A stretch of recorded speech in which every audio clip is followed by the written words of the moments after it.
Thank you.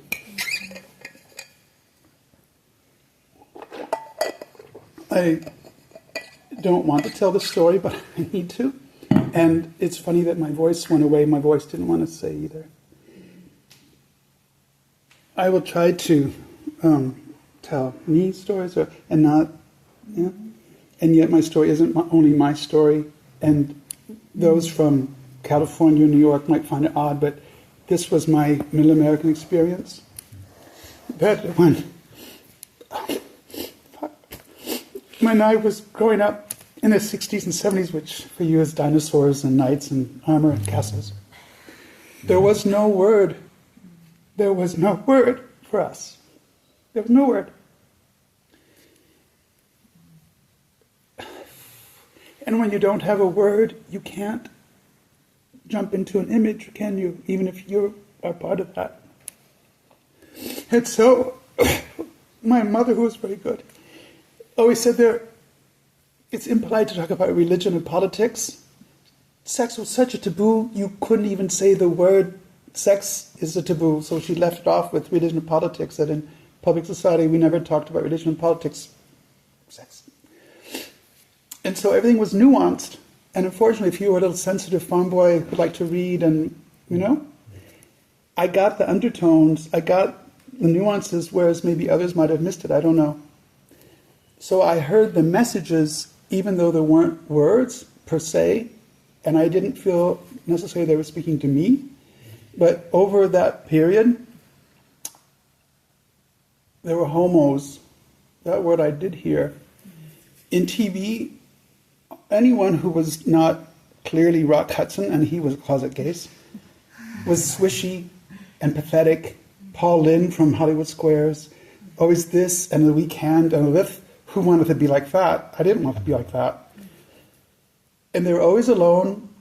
Never were two men shown together, either locally in life or culturally. TV, we had 3 stations, that's all it was. And so I only picked up from the nuance that there were these things called homos. I didn't know what that was. I thought maybe it was someone who raped women. I didn't know. I was just a farm boy in Iowa, off the prairie, you know. Anyway, I got the messages that these were bad people, they were dangerous, and they would get you. And we did see films at school once a year as a 5th grade. They were always grainy and gray from the 50s or early 60s, and there was some man near this school ground in a car or under a tree in a bench park, and we were told never to take candy or to go with men who hung out near the school. And I thought, what the fuck is that? We never used that word either, by the way. I never heard my parents use that word. And so there was this danger, but how could I stay away from it if I didn't know what it was? And as I got older into adolescence, things came to me I didn't understand, and words, also on TV, but men like this were Nelly, Faye, words I could use. I don't want to trigger anybody else, I'm already triggered enough, but it was always negative and feminine. Nancy Boy, people in Britain I think said poofter, which doesn't sound very nice either. It's light and full of air. So everything I heard was, so who would want to be like that? Who'd want to join that band? Who'd want to be part of that? There's so many stories I could tell. I woke up at 4:30, I went to the Stone Circle, but now's not the time. The end result was people like me were invisible, especially locally, and should stay that way. Men who might have been like me were called avowed bachelors. 2 women together were called old maids, even if they weren't old. And I wonder why they called old maids the Baker sisters when they're not even old. That's it. That's it. When I was 16, Linda Schlichting told me in the back of the bus what a homosexual was. And it was right before we got to our driveway at the farm. And Grandma's cousin Leonard Jewell was driving the bus. She told me what it was. It was 2 men having sex with each other. And it was Fukushima. And I went down the 3 steps because she said, hey, it's you. And I got off. The bus doors closed with the loudest clang I ever heard in my life. And then the bus drove away, and I was at the end of the driveway by myself. And I said, that's me. I was 16.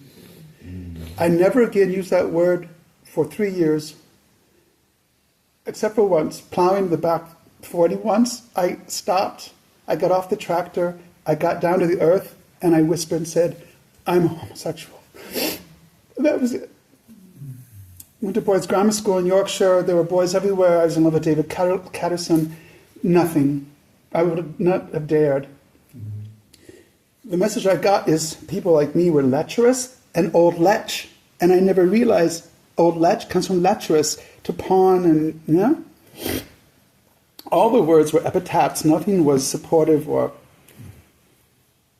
And going to England liberated me, but it came in stages. Politically, I had been a young Republican. I campaigned for Reagan. I was a born-again Christian. I was engaged to be married to Beth. And bit by bit, I let all that off. Beth was a hard one to go for a walk with and tell her why. It wasn't because of homosexuality. And the gay thing was the last. And me being me, it was with a splash. In September of '82, I organized a peace rally all day, the United Nations Observation of Peace. And one of the speakers was a homosexual from the Ames, Gays and Lesbians of Ames. And a week later, I called him and said, can we meet to talk? And that was the first time he turned to me and said, why are we going for a walk? And I said, well, I think I might be like you. So this was the start. And some of you heard that when I came out, there were 3 men who were openly gay in Iowa out of 3 million people. I was one of them. I knew of 2 others. There was no... Gay had come 10 years after Stonewall, but there was no culture, and there was no word for AIDS, HIV, that came later. This was pre-AIDS, as far as I knew. And yet, people were in the dark ages. When I came out, first 2 weeks I was bi, and then after 2 weeks, I said, you know, that's an escape route for social standing. I'm not bi. I got a lot of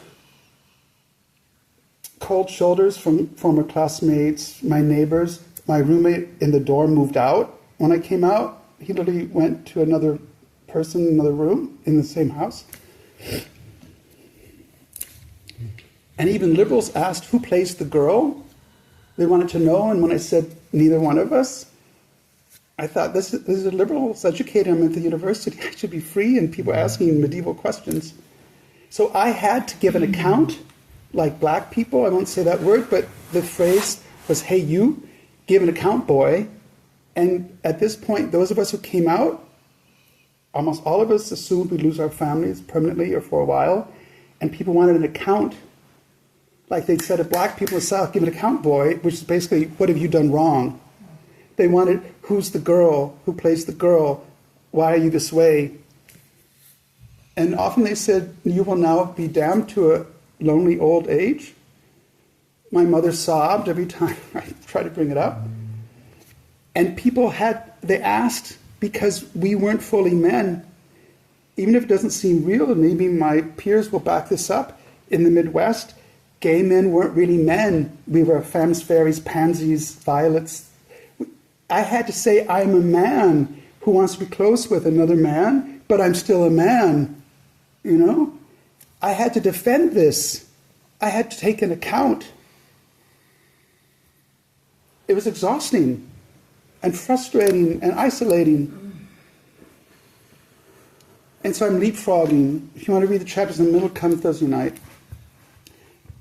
When I came older, and this late 2010s, we should put pronouns in the classroom and at the university, and then COVID on our Zoom, and I wouldn't do it. My students said, why? Why won't you name your pronouns? I said, because I fought that battle 40 years ago. I'm not going to fight it again unless I tell you otherwise. Just assume I am what I look like. No heterosexual that I know of has ever asked me for my pronouns. It's only been other non-heterosexuals. And then I wonder, why is the pressure coming from the people who should be my allies and my sisters and brothers? Why are they wanting me to do all this again and fight the Pansy and the Nancy? And it was once was enough.